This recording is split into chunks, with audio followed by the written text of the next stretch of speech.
পদ্মা সেতুর নাম হতে পারে শেরে বাংলা সেতু। জাতীয় প্রেস ক্লাবে এক আবেগঘন আলোচনায় উঠে এসেছে এই দাবিতে জানানো হয়, শোষিত মানুষের পরম আশ্রয় একে ফজলুল হকের স্মৃতিতে চিরকাল জাগ্রত রাখতে বাংলাদেশের সবচেয়ে বড় সেতুতে যুক্ত হোক শেরে বাংলার নাম।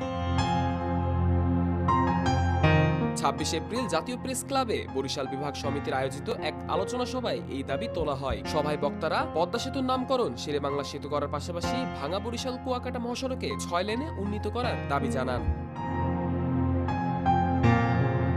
সেই আলোচনায় অ্যাটর্নি জেনারেল মোহাম্মদ আসাদুজ্জামান বলেন, আজ বাংলাদেশের মানুষের যে স্বাধীনতা, শিক্ষা ও অর্থনৈতিক সুবিধা পাচ্ছে তার বীজ বপন করেছিলেন শেরে বাংলাকে ফজলুল হক। তিনি ছিলেন দূরদৃষ্টি সম্পন্ন, মানবিক আর প্রজ্ঞাবান এক রাজনীতিক। তিনি অর্ধ শতাব্দী ধরে গণমানুষের কল্যাণে কাজ করেছেন।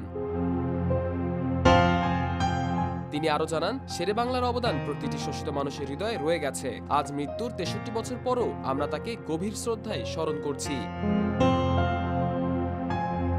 বিশেষ অতিথির বক্তব্যে র্যাবের মহাপরিচালক এম শহীদুর রহমান বলেন, শেরে বাংলা নামটি পদ্মা সেতুর গায়ে লেখা মানে শুধু একজন নেতাকে সম্মান জানানো নয়, বরং এটি হবে বাংলাদেশের সংগ্রাম এবং বিজয়ের ইতিহাসকে চিরকাল স্মরণ করিয়ে দেওয়া। এছাড়া ডাকসুর সাবেক জিএস ডক্টর মুস্তাক হোসেন বলেন, পদ্মা সেতু আমাদের স্বপ্নের বাস্তবায়ন। এই স্বপ্নের সেতু শেরে বাংলা একে ফজলুল হকের নামে হলে তা আরো তাৎপর্যমণ্ডিত হবে।